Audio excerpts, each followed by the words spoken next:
अगर washing machine में आपका एरर आ रहा है तो कौन सा एरर, जैसे एरर कोड और उसका मतलब क्या और उसको कैसे सॉल्व कर सकते हैं। जैसे कि आपको सैमसंग की वॉशिंग मशीन में DE1 या DE2 आ रहा है, तो ये एक्चुअल में DE का मतलब डोर एरर है, ढक्कन इसका बंद नहीं हो रहा प्रॉपर, ये हो सकता है। या ढक्कन आपकी नज़र में बंद हो रहा है, पीछे स्विच ख़राब है, इसकी वजह से इसमें ये एरर आ सकता है। तो ये डोर के रिलेटेड ये वाले एरर होते हैं। प्लस इसमें जो दूसरा एरर आता है 4E या 4C रहेगा।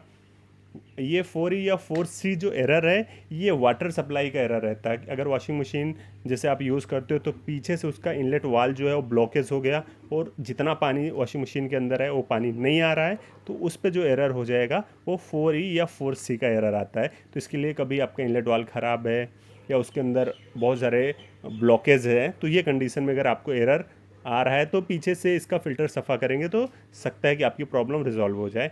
तीसरा जो सबसे ज़्यादा एरर आता है वो आता है 5B या 5C।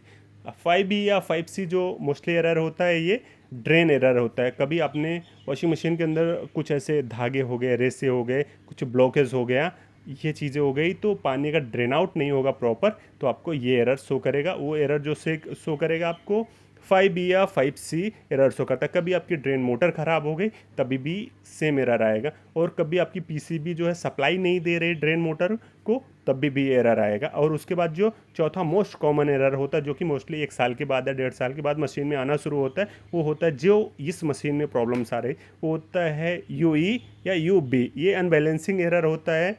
कभी कभी कपड़े आपके बराबर नहीं हैं तो कंडीशन में भी ये एरर आ सकता है। और कभी सस्पेंसन ख़राब हो जाते हैं, वो भी एरर आ सकता है। तो और तीसरा क्या है, अगर मोटर पे लगा होल सेंसर असेंबली है वो ख़राब हुआ तभी भी ये एरर आ सकता है। तो ये जो एरर होता है UE या UV, ये तीनों चीज़ से रिलेटेड होता है। चौथा जो एरर होता है वो होता है LE1। ये दोनों जो एरर होते हैं ये वाटर लीकेज का एरर होता है, कि जैसा कभी ड्रम से या गियर बॉक्स से या कैसे वाटर लीकेज हो रहा है और नीचे बहुत ज़्यादा वाटर स्टोरेज हो रहा है, तो उसके ऊपर जो है एक स्विच होती है, वो आइडेंटिफाई करती है कि इसमें पाइप पानी कहीं से ज़्यादा स्टिक आ रहा, उसकी वजह से ये एरर आता है। और उसके बाद कभी कभी एरर जो आता है वो आता है OE या OC। ये जो एरर होता है ये ओवरफ्लो एरर होता है। कभी इनलेट वाल जो है मैनुअली ख़राब हो गया, तो उस टाइम पे क्या होगा कि जब भी इनलेट वाल ख़राब होगा, ख़राब होने का मतलब वेंडिंग ओपन नहीं हुई है, ब्लॉकेज नहीं है, वॉशिंग मशीन आपने ऑन भी नहीं किया, जैसे ही टैब ऑन करते हैं पानी कंटिन्यू वॉशिंग मशीन के अंदर भरता जाता है। तो उस कंडीशन में जब भी पानी एक लेवल से ज़्यादा, और कभी क्या है प्रेशर जो स्विच होती है उस प्रेशर स्विच की पाइप डैमेज हो गई है, प्रेशर सेंसर ख़राब हो गया, तो वो कंडीशन में OE या OC का एरर आना शुरू हो जाता है। और एक और कभी कभी आपको एरर आएगा DC1 या DC3।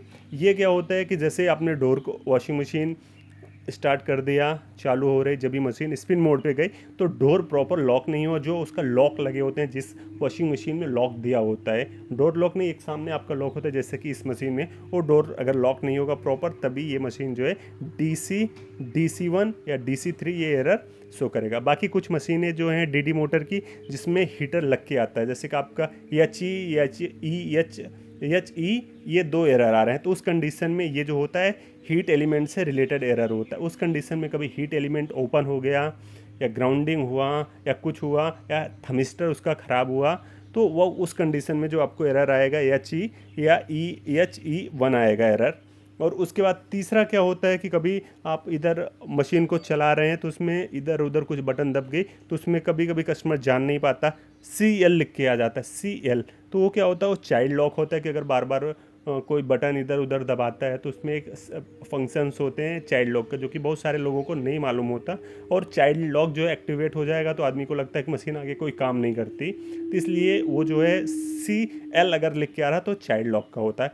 फिर एक और एरर आता है जिसका नाम LC1।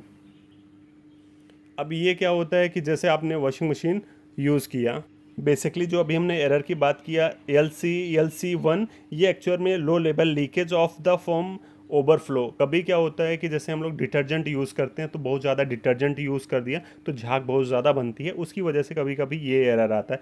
और जो ये तो कुछ ऐसी मशीनें हैं जिसमें आता है, सब में नहीं आएगा। और एक एरर आता है शर्ट का, शर्ट का जो एरर होता है बहुत ज़्यादा, अगर आपने बहुत कम उसमें आपने डिटर्जेंट डाला तो वो एरर आपको शो करेगा उसके अंदर। तो ये जो है सैमसंग की टॉप लोडिंग वॉशिंग मशीन जिसमें डीडी और विदाउट डीडी है, तो कुछ ऐसे जो एरर आपको अगर शो हो रहा तो उसमें ये प्रॉब्लम्स हो सकती है। और उसमें बेसिक कुछ कभी कभी हो सकता है कि कुछ कंपोनेंट ख़राब हो, नहीं तो ज़्यादातर जो प्रॉब्लम्स होती है वो प्रॉब्लम होती है कि आपका जो रोज़ रनिंग आइटम में जैसे इनलेट वाल असेंबली हो गया, और उसके साथ साथ जो ड्रेन मोटर असेंबली हो गया। तो बहुत सारा जैसे कपड़े आप इसके अंदर डालते हैं तो कॉइन हो गया, चाबी हो गई, आलपिन हो गया, ये सारी चीज़ें ज़्यादातर कपड़ों में चली जाती हैं साथ में। तो कपड़े में जाने के बाद कहीं जाके ड्रेन ब्लॉक को ब्लॉकेज कर देंगी, या कुछ में ड्रेन पंप में जाके फंस गया, बच गया, तो जिसकी वजह से ड्रेन पंप भी ख़राब होता, पानी ड्रेन आउट नहीं होगा, और मोटर बहुत ज़्यादा ओवर हीट होने की वजह से मोटर की वेंडिंग भी ओपन हो सकती है, और गलत फीडबैक जाने की वजह से कभी कभी पीसीबी भी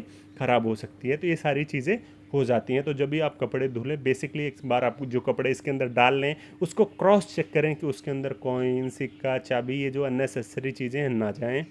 तो और कभी कभी अगर कुछ ऐसा होता है तो मशीन में ये एरर आ रहा है तो आप उसको निकाल के क्लीन करके कर सकते हैं। दूसरा क्या है कि आपको वॉशिंग मशीन को हर एक मंथ में एक बार टप क्लीन साइकिल ज़रूर यूज़ करना है। तो अगर बराबर यूज़ करेंगे तो आपके कपड़े के अंदर रेसे, धागे, रेसे, कपड़े में रेसे और कुछ ऐसी चीज़ें, वाइट्स, स्पॉट्स और कुछ रस्टेस का, ये सब चीज़ की प्रॉब्लम नहीं रहेगी, क्योंकि अंदर से ड्रम क्लीन रहेगा। और अगर नहीं आप ड्रम क्लीन यूज़ करोगे तो उससे प्रॉब्लम्स क्या होगी, एक तो कपड़े में स्पॉट्स आएंगे, उसके साथ साथ इलेक्ट्रिसिटी कंजप्शन